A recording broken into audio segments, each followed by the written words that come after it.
They don't got to do nothing for me. They don't have to promise me nothing. They don't have to make any commitments. They don't have to impress me at all. They own me like I'm a piece of damn cattle. And I've always rejected that. And I didn't care what people thought. It didn't matter to me. I've lost friends over this. And they only get mad at me because they know that I'm right. That's why they get mad. They know that I'm smarter than they are, and they know that I'm right. I'm not saying that you're wrong for who you vote for. I told you, your vote is your vote, but my vote is my vote. So don't you ever damn tell me that I owe you nothing. I don't owe Target nothing. I don't owe the employers nothing. I don't owe the Democrats nothing or the Republicans. And here's the thing. What's interesting to me is to process this. Think about this. This is real deep. Did anybody ever notice? Tell me if you've noticed this. Do you know that most black children, about 90% of all black children, are raised under the assumption that at some point you're gonna serve a white man. You're gonna work for a white man at some point. When you grow up, and this is what you're told, you got to know how to behave, you got to know how to dress, you got to know how to talk, you got to know how to act at work, right? Because around the dinner table, the assumption is at some point as a black person, tell me if anybody else grew up like this. You're going to end up working for white people, right? Like you have people that say, well, HBCUs, going to an HBCU, that's not realistic because you're going to have to deal with white people because eventually going to have to work around white people and work with white. Anybody ever notice that? And now I want to ask y'all this question. This is a question you may have never heard anywhere, but tell me this. Do 90% of all white boys grow up under the assumption that they're going to have to work for a black man or a black woman?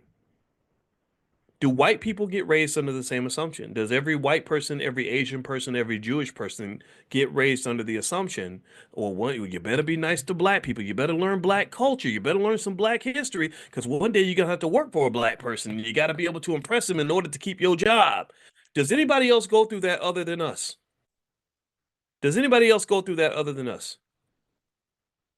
So this takes us back to the point I'm making tonight. The default state assumption. What is the assumption underlying the whole conversation? See, a lot of people will play the game, but not even take a moment to think about, well, how is this game even structured in the first place? This game is designed for me to lose. The best that'll happen in this game is that I'm not going to lose as much as I was going to lose before. But either way, this whole boycott to me was a problem because I'm sitting there thinking, well, wait, so I'm boycotting you and I'm taking away a little bit of the money that I'm already giving you, which makes the assumption that the way that the default state of things is that I'm supposed to be giving you everything in the first place. I don't think I'm supposed to be giving you shit. I don't think I'm so my assumption is zero. How about I'm spending so much time pouring into my business that I'm not even thinking about your business.